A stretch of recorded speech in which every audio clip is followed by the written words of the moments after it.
Okay, this is a video on Chapter 21, Lymphatics. We'll be looking at the lymphatic system. So what does a lymphatic system do for us? Mostly what it does is it returns liquid to the bloodstream. Excess of body fluids in the body tissues back to the bloodstream.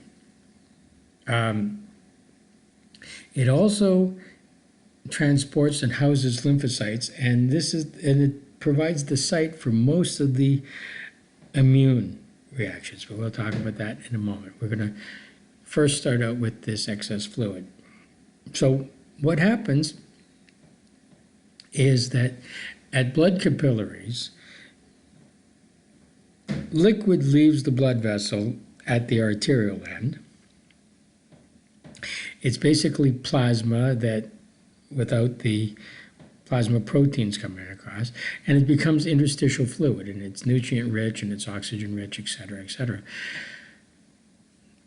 At the venous end of the capillary, it is reabsorbed, and all of that interstitial fluid becomes blood plasma again, but now it is full of waste products and carbon dioxide, and it's given up its nutrients and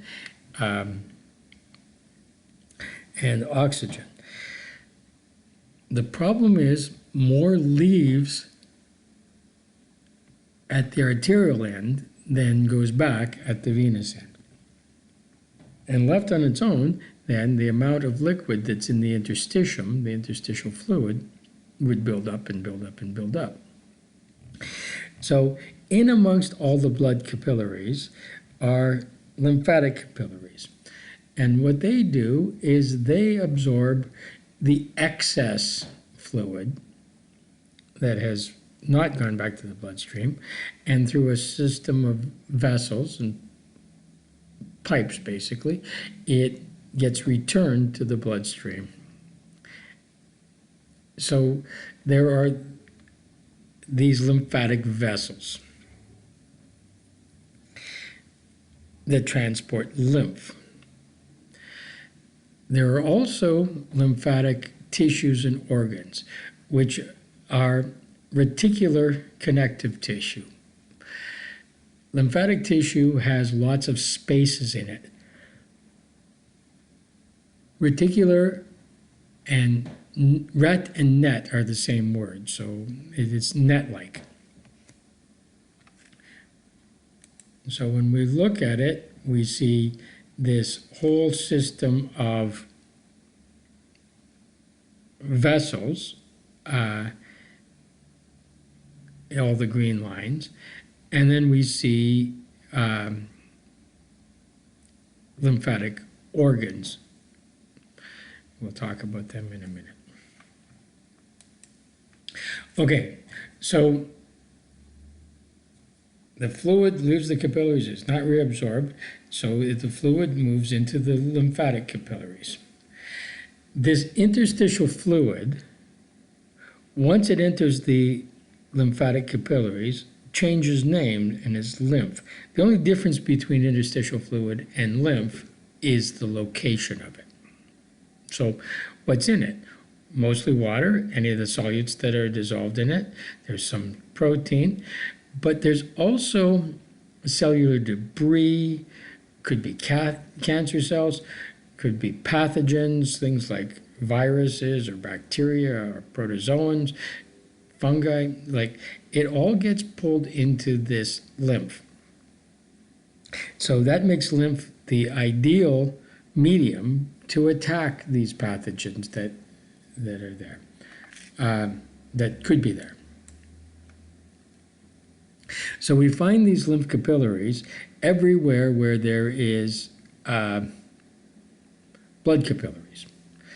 They are not open-ended. A blood capillary, the blood passes from the arterial end through to the venual end and returns. It's part of circulation. Lymph capillaries are blind-ended. They're like a test tube. but they're attested with flaps on the side. And you'll see here, they're called little mini flaps. They're anchored to the tissue with anchoring filaments. And when the amount of interstitial fluid here between the cells builds up and it gets to be too much, the cells move away from one another and they pull open the flap. When they pull open the flap, all this liquid and anything contained in the liquid ends up going into this space here, the lymphatic capillary.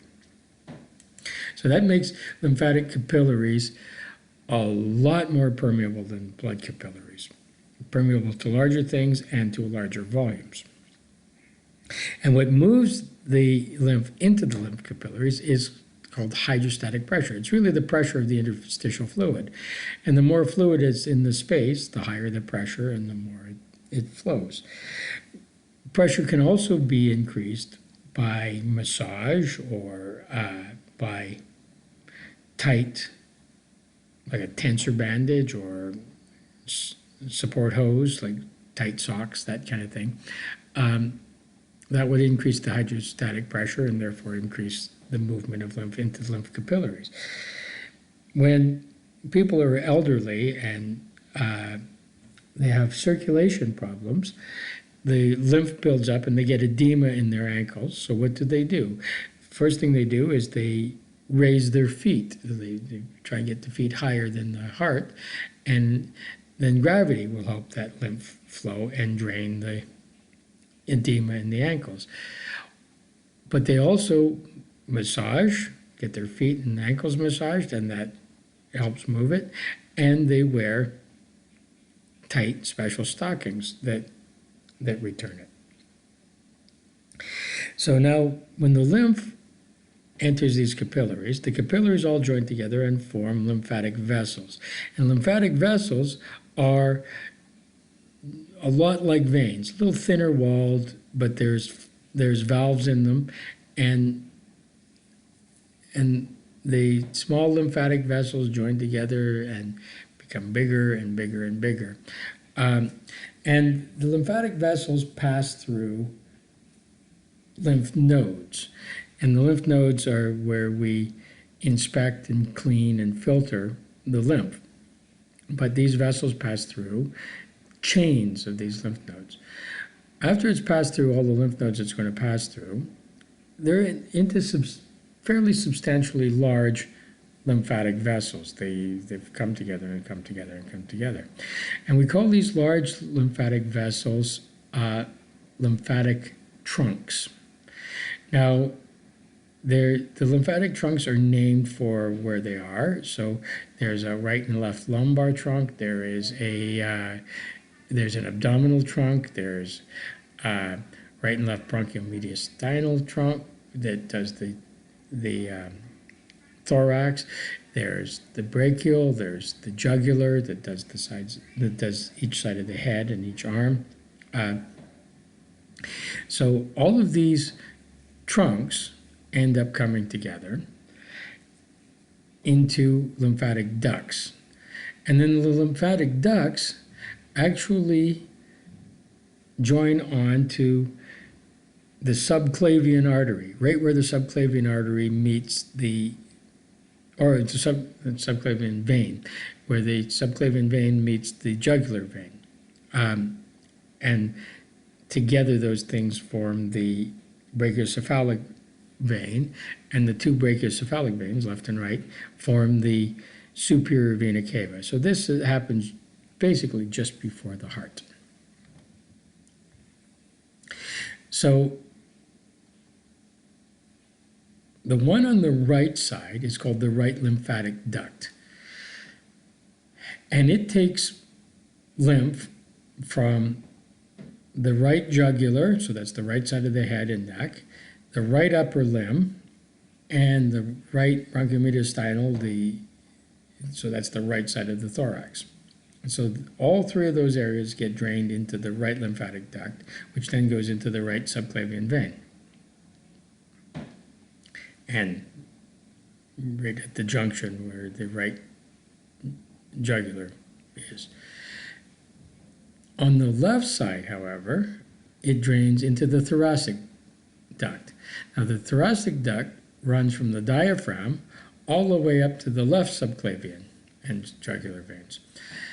And it takes all the lymph from the left side of the head, the left arm, the left chest, and everything below the diaphragm. So in this picture here, all of this goes to the thoracic duct, and this blue area is drained by the right lymphatic duct. This is a picture of where the lymphatic duct goes. So there's the thoracic duct passing up right along in front of the spine from the diaphragm all the way up, and it joins into the vein right there. The right one is a lot shorter, and it joins into the vein right there, and then the lymph has mixed with blood just before the vena cava, and it goes to the right atrium. And that's basically the pathway.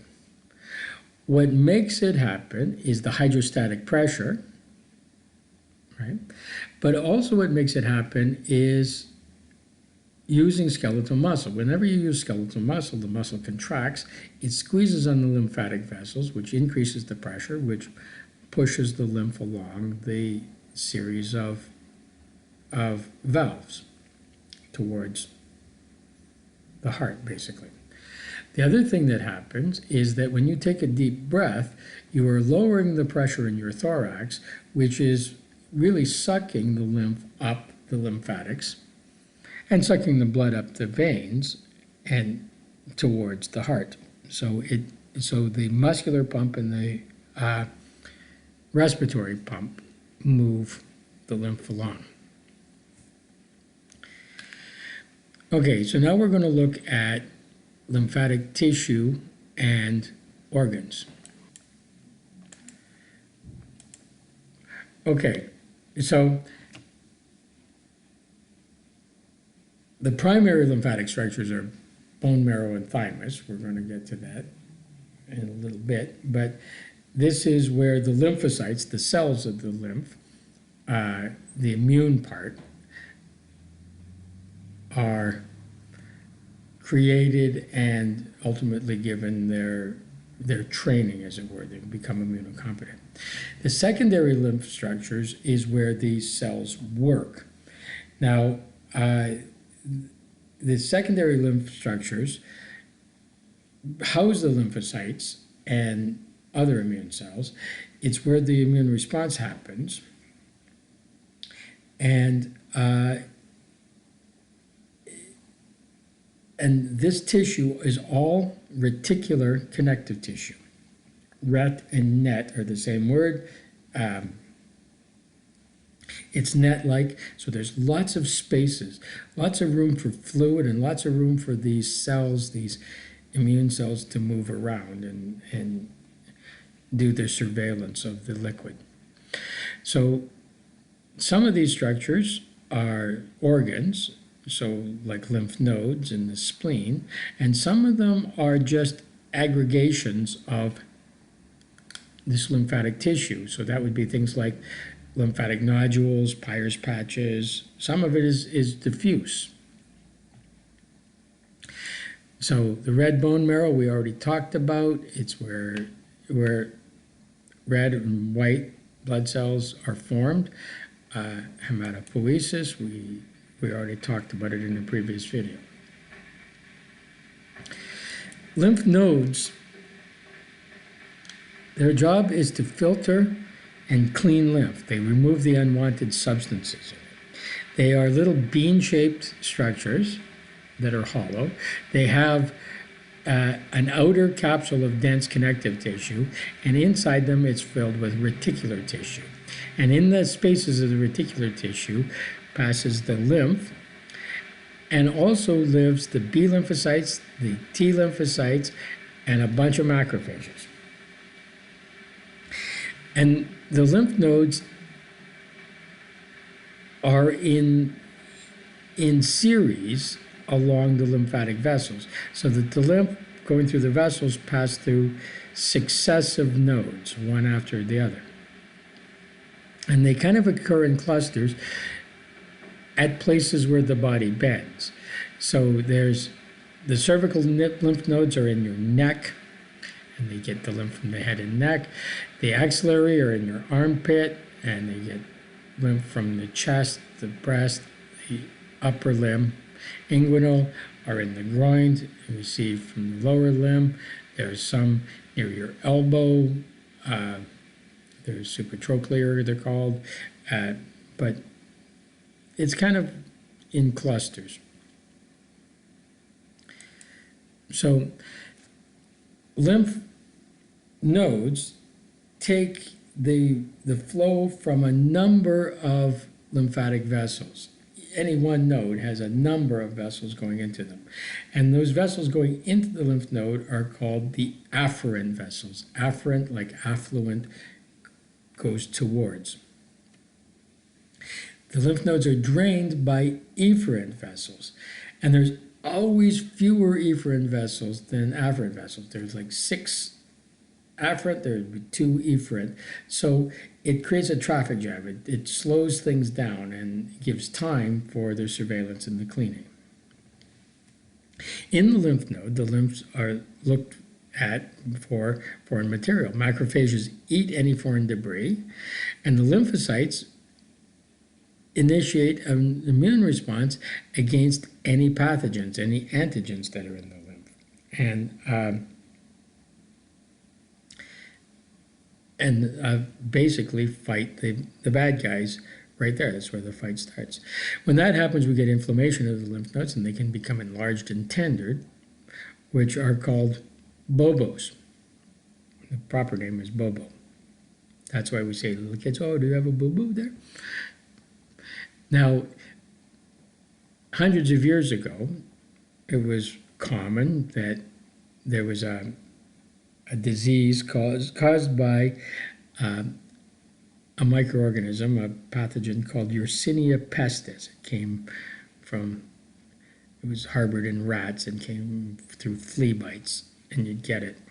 And what would happen is the Yersinia would be picked up in the lymph, get into the lymph node, and actually multiply in the lymph node, and the lymph nodes would get very big and very sore, and they were called bobos. So the disease is called the bubonic plague. Now, one of the things that when the lymph node is big and inflamed and blocked, lymph doesn't flow to it, so you get edema distal to the blocked lymph node. So what would happen with these people is they would get the bobos, they'd get the bubonic plague, and then they would get edematous. And then the interstitial fluid would literally just start leaking out of them. Any little cut or anything would ooze, and it'd smell really bad. And they would get edema in their faces, so they'd get these big bags under their eyes. And then the edema would start going into their lungs and in their nose and the kind of the respiratory mucosa, and they would sneeze and they would cough. And then they'd get pneumonia and they'd die. And in those years, people didn't bathe very much, and so to hide the smell, and they didn't change their clothes very often, to hide the smell, they would put potpourri, they'd put flowers in their pockets. And you didn't want your kids getting the bubonic plague, so you street-proofed them. You told them to stay away from anybody with ring around their rosies and pockets full of posies, at you, then fall down. It's really the bubonic plague, and it's got to do with lymph nodes. The spleen does the exact same thing as the lymph nodes do, except the spleen does it for blood instead of for lymph.